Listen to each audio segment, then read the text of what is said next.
Hey guys, so I'm going to be talking about my Gary Job Corps experience. So to start off, how did this all start? Like, how did I ever find out about Job Corps? Literally, if you guys haven't watched my testimony video, I literally like was about to go into foster care, and the lady was like, "Why? You're almost 18. Like, talk to my mom." I was like, "Hey, like, why didn't you just put her in Job Corps?" And I was like, I was like, "Yeah, like I want to be in Job Corps." So she explained to me that you can get trades there, you can get your high school there at your own timing, and I was like, "Yes, this is up my alley." Like, I was ready to drop out of high school. Like, I was over it. Like, I didn't want to live with my mom anymore because me and mom were getting into fights. And so she was like, yeah, she put me in Job Corps, long story short. But the process was that she gave us a number. Not she put me in Job Corps, but like she put me in touch with Job Corps, the recruiter. So she put me in touch with the Job Corps recruiter. I called them specifically and I said, hey, like I'm interested in going to Job Corps. And they were like, okay. So basically, I came in, I gave them my transcripts, I gave them all my medical information. Um, it was a bunch of steps, but it was really fast. Like, I was excuse my dog if you hear her sleeping. She's so sweet. But anyway, so basically they were like, yeah, um, you get to leave on this day. Do you want to be picked up by the bus? And I was like, yes. So basically, um, I got my mom. I came on a specific day, and my mom was like, oh, like we went on a specific day and like the bus was there, so they were gonna drive me to San Marcos, which is just an hour away. My mom could have done it, but my mom like hates driving long distance. It like gives her anxiety. But she basically took me to go on the bus, and it was I was like really like excited because I was like, this is a new opportunity. I get to get out. I need to get out of San Antonio. Like I've always been like very like I want to say I hated my home. I've hated my hometown. Like I hate my hometown. I mean, but like I don't I don't know. It's also not like the best hometown out there. Like I like San Antonio. I like my roots being here, but I don't know. It's complicated. So anyway, um, so back to the bus. So I even posted like something on Instagram being like, it's my opportunity. I'm getting a new opportunity in life. All this stuff, like super happy. People were commenting like, oh, where are you going? And I was like, San Marcos, the Job Corps. And so my grandma called me early that morning and she was crying and she was just super worried about me. She's like, I don't know what's gonna happen. I hope everything's okay. Like when you go to Job Corps, and I want you to succeed. And she was just crying on the phone. And the night before, me, her, and my mom had gone to Walmart, and we had bought like detergent, like everything that I needed, like you know what I mean, like extra shampoo, conditioner, everything like that I needed, just so I wouldn't. Cause that first month, I think, or no, like I think like at the end of the week you could go to the store, but we just wanted to have everything ready. I went to Job Corps, and like right away they were like trying to help me like get my luggage and stuff like that, and um they were trying to help me with my luggage. And right about I was like I got there, and I remember like they asked me like if I wanted something to eat. I was like sure, and they had sandwiches and chips, so I like ate sandwiches and chips. And then after that, like I went to go see where I was gonna sleep for the week, because they have you like in a like a weird dorm, like with all the new people. And like it's hard to explain the process of Job Corps because it's like a 4 week like preliminary thing, and then you get into your actual trade and like school or whatever you're gonna do there. And like basically the first 4 weeks you're like basically put to the test to see if you survive Job Corps, like the first month, because a lot of people don't even make it through there. um it was like, oh my gosh, there were so many jokes about that. But anyway, so basically the first week, um you got put through like, you would be in this like dorm with like guys and girls, but like the guys would be separated and the girls would be separated, obviously.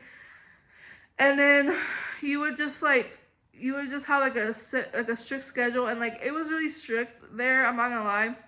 But we would be on a strict schedule, and they would like teach us basically how to maneuver through Job Corps, how Job Corps worked, and what they expected. And they would have like different speakers like from different departments in Job Corps, and like not different departments, like different things to do with Job Corps. And like they're basically like how you can get terminated, like everything. Like even if somebody put their hands on you and like you were trying to defend yourself, you could still get terminated. Like it was crazy. Like if somebody assaulted you, you couldn't touch them back. Like or like defend yourself or anything. Like you would get terminated automatically too if you put your hands on them back. And it was such like a and like I'm not like there were so many like as much as like there were so many good people I met there. There was also a lot of problematic people I met there that were just looking for you like for like you to get terminated because of them, and they would brag about it. They'll be like, "Oh, I got this person terminated. I got this person terminated," and like it was really like toxic and like problematic people. And obviously, I stayed away from those people as much as I could, but kind of like it was kind of like scary at times because I didn't hang out with those people, but and I never got terminated. I obviously graduated, but it was but like you know what I mean? Like if there's nothing if you don't hang out with those type of people, you don't get the problems, like there's no reason for you to get terminated or even get like I think you got like a strike or something. Like if you got up to 3 strikes you can get like terminated as well. So it was never things like that. Like I never got into any trouble, I never got any strikes. But so then the second, third week were like book, like you would work off a book and you would like do homework.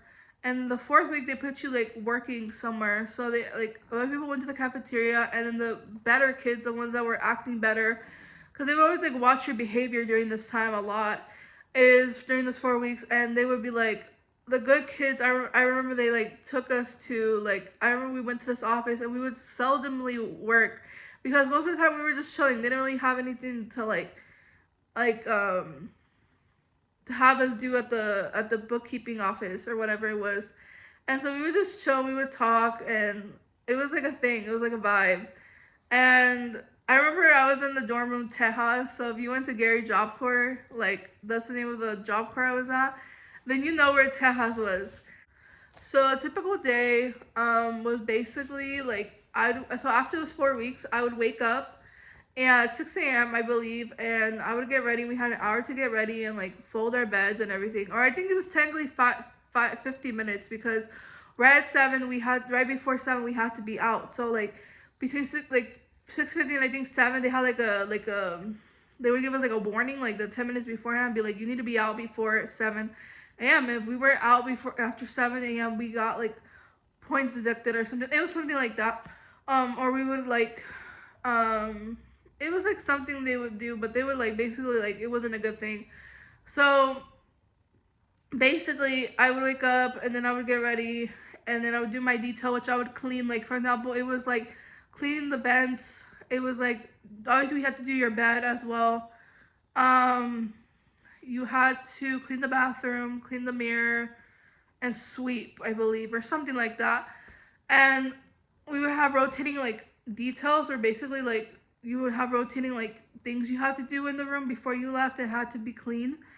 Um, and so we would do that, and then after that we would go to breakfast, and then I would go to class, and then the first like I think first half of it I was in high school and I was in um like my CNA class, and then I graduated high school September 1st 2017. Like my actual high school diploma I graduated on September 1st 2017, and then like 2 weeks after that I graduated, or no, I think I graduated like my CNA either 2 weeks before or after. It was like something like that.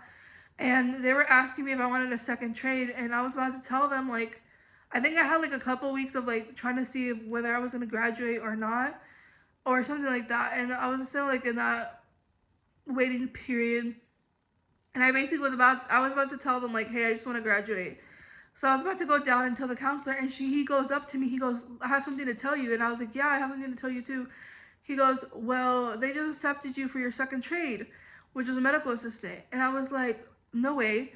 So he was like, what did you need to tell me? I was like, nothing. I was like, I just wanted to see where the update was on like the second trade. So literally that was my sign, like literally answered from God, like in that moment being like, oh, like you're gonna stay here for longer.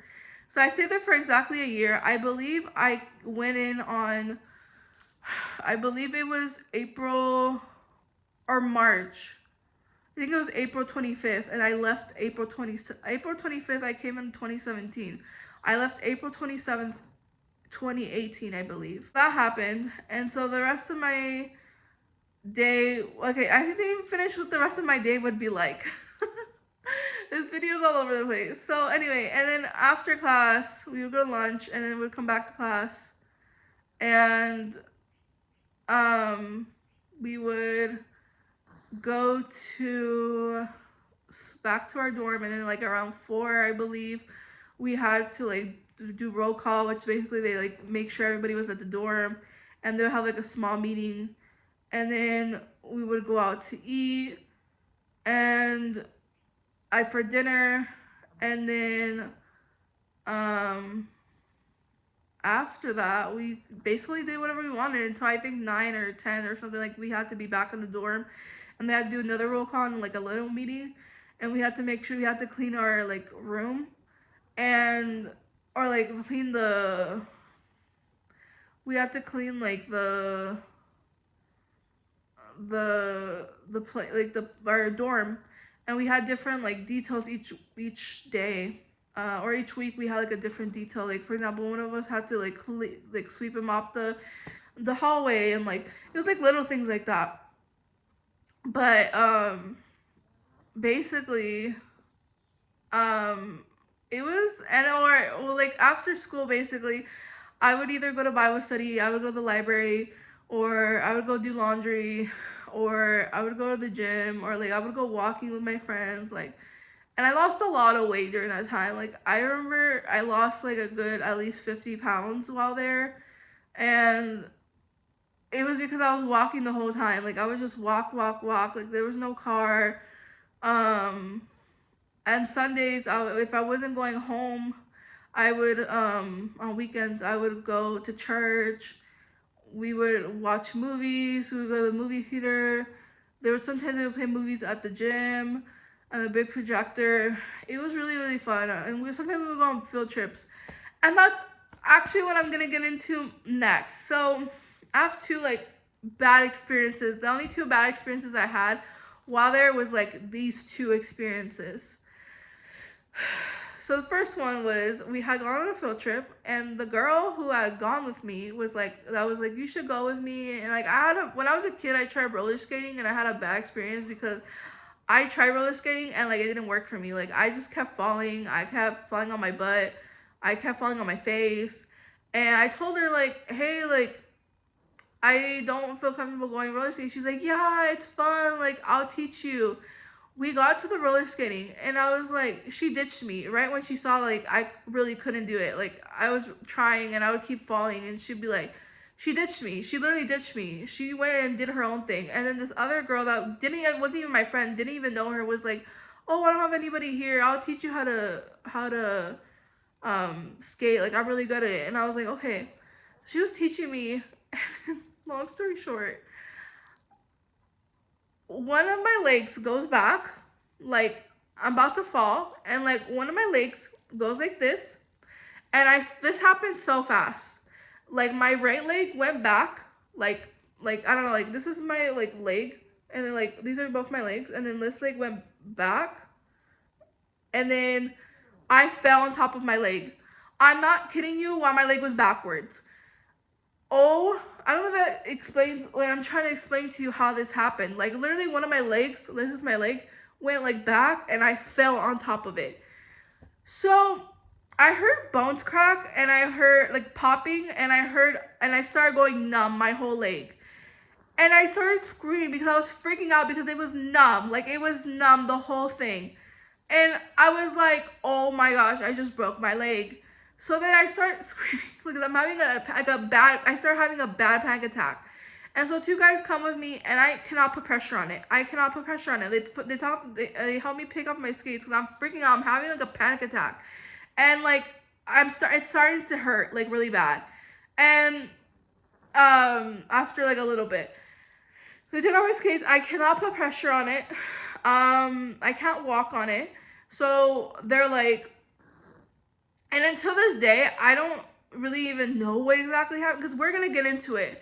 And like later on, I find out that it was actually like they didn't X-ray my whole foot, but like I know for sure like the bottom of my um like my foot like a part of it was broken because um I later on got an X-ray later on after that, like a couple years after that, and they told me like the way the bone had like grown in and everything, like it was because it was broken, and beforehand, like it had been broken. It had like I don't know how to explain it, like how they explained it to me, but like basically like my bone had been broken, like it had gone like a bone over it, like a bone like a how to explain it. The way they explained it to me was like a bone had grown like over it. I don't know like how to explain it, but basically they had told me that they could tell that it had been broken before. So on that exact foot, so my foot was broken, like or at least part of it was, but not all of it. It was like part of it was broken. Um, from the X-rays I got a couple years afterwards, but the point being is that that's what I know of. I don't know what else happened during that moment. I don't know because I'm gonna explain to you why. Because it was negligent. What happened next? So they called the school and they're like, "Come and pick her up." So I come. This guy comes and picks me up. He's like one of like the. It's like kind of like the police at Job Corps, but it's kind of like security. But he comes and picks me up and he helps. They help me. Two guys help me to get on the in the truck because I cannot put pressure on it. I don't have crutches. So I like get in the car, in the truck, whatever, the van. It was a van. And I'm like sitting in the van and I'm crying because I'm in so much pain and I'm freaking out. And then like we get to Job Corps and the guy helps me out of the van and then because I still can't put pressure on it. And obviously I go to like to see what they're gonna do about it. It's a Saturday. And they told me literally verbatim, we can't do anything because the doctor isn't here. You're gonna have to wait until Monday. How negligent is that? Literally, I cannot put pressure on my leg, like on my foot. Like I cannot walk. I obviously there's something broken. It's fractured. It's something, and like you can't even do anything. You can't even take me to like go get an X-ray, like to go to the hospital. Like it's obviously like something, and something had happened to another girl, and they told her basically like if she had stayed there, she would have died because she had like they didn't do the proper testing there. Like she obviously had something wrong with her. I don't remember what she had wrong with her, but she had to like go out of she basically like left Job Corps because her health was compromised and she felt like something was wrong with her and they weren't like doing the proper testing. And when she went out to the normal doctors, they basically told her like, hey, you have this X, Y, and Z wrong with you. I had heard a story like that about a girl who had gone to the same Job Corps as me and something had happened to her in that Job Corps. Like this girl I'm talking about. I don't know her personally, but I knew somebody who knew her who then knew her. Somebody that knew her that knew her. You know what I mean? So basically, they were telling me that like this girl had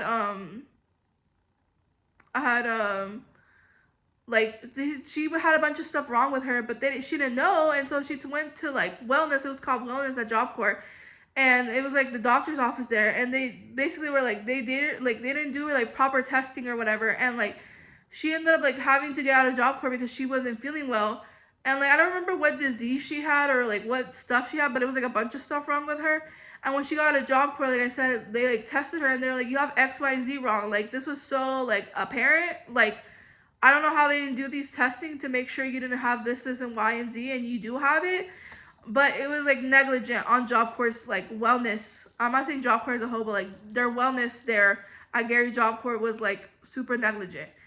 It was apparent because then we're gonna get into another. Now it's gonna be the dental part.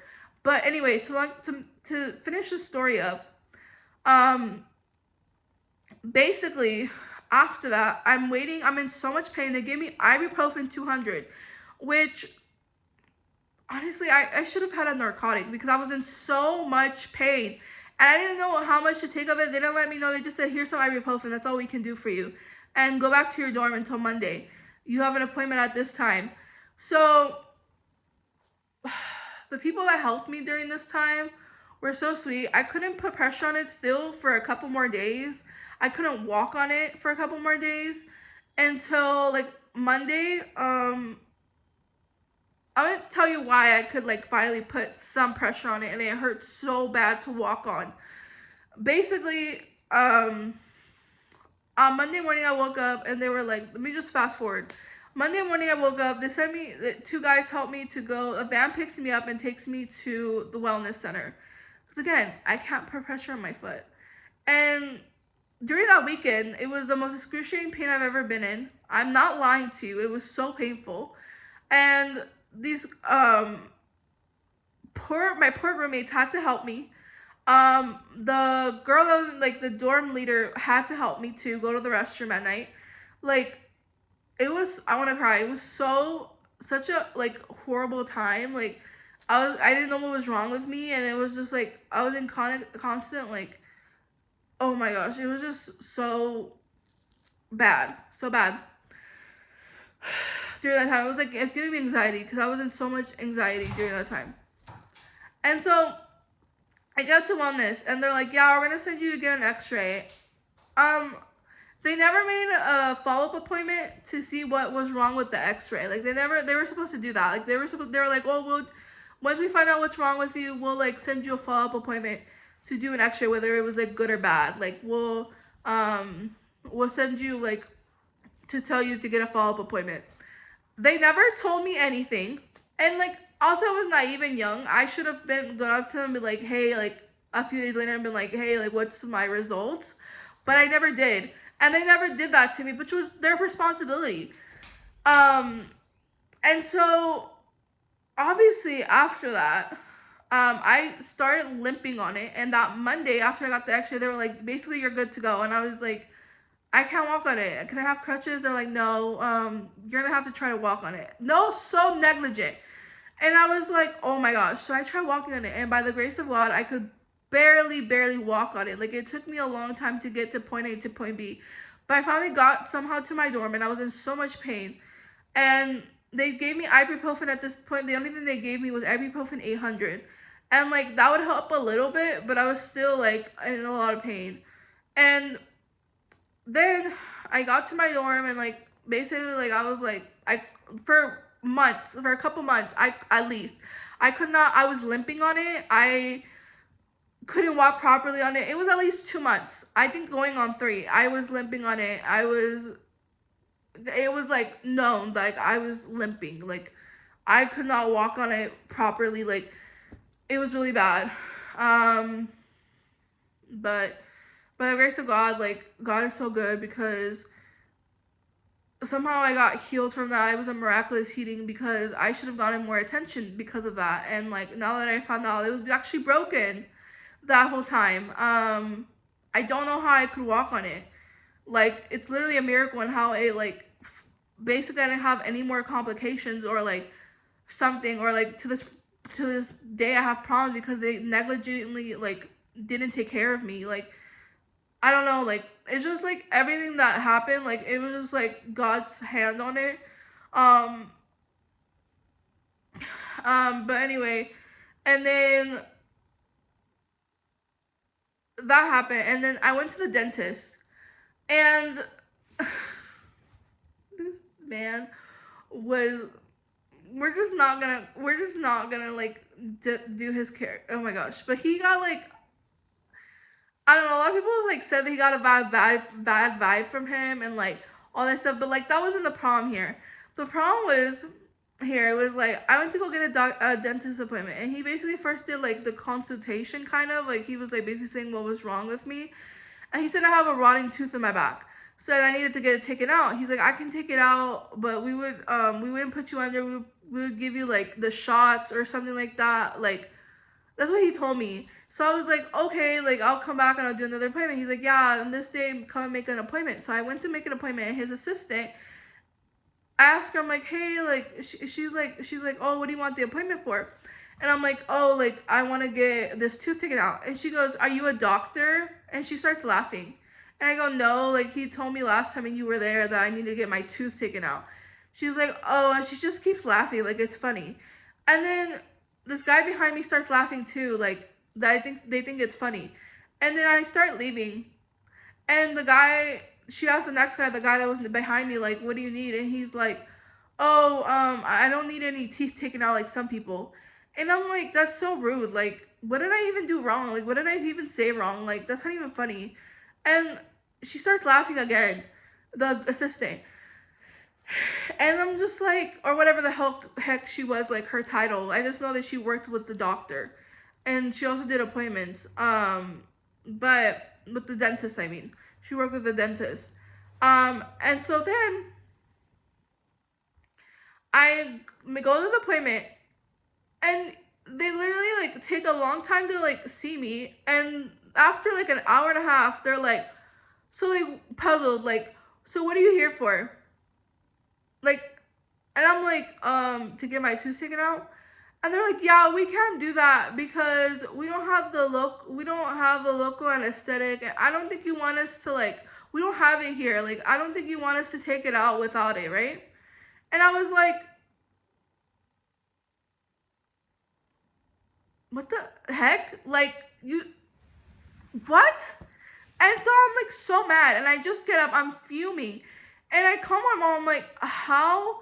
Like, and the girl's just staring, trying to like hold back her laughter. Like, it's funny. Like, it's funny. Like, it's funny. Like, no, it's not funny.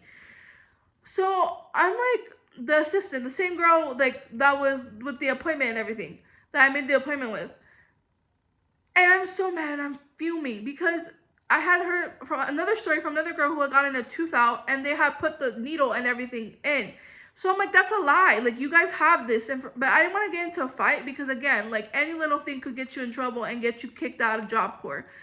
And, like, I didn't want to get into, like, a verbal argument with the other guy who was also, like, trying to start stuff with me about, you know, when he laughed about, like, oh, I didn't get my teeth out. And also I didn't want to start an argument with that lady. So, you know what I mean? There were so many things. And also, like, I'm just not a confrontational person. And, like, the times that I have been confrontational, like, I've gotten my flesh has, like, gotten the best of me. And, like, I'm just not the type of person, like, I just never been, like, a very, like, aggressive, like, a confrontational person. And the times I have had, like, 9 times out of 10, I've regretted it because it's just, I don't want to be put out of character, you know what I mean? And I control my emotions for the most part, most of the time. So, again, like, I'm fuming, and I call my mom. I'm like, Mom, can you believe what this happened? And she's like, that's BS. Like, no, like, we're gonna take you out, like, a specific day. We're gonna ask for these days off. We're gonna go to the dentist. We're gonna get your dental work done. Also, another thing, when he first told me about the consultation about, like, oh, that tooth's rotting, I asked him, is there any more teeth that have cavities? He goes, no, there isn't.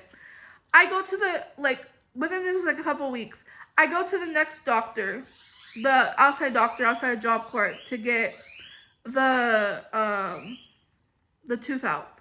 And he goes, you do know that you have other cavities, right?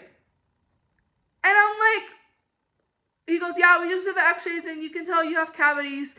And I'm like, are you serious right now? This dude lied to me. This other dude lied to me. Like, the other dentist from Job Corps lied to me. And I was like, oh my gosh. I was like, are you serious? So, a long story short, yeah, they did dental work on me.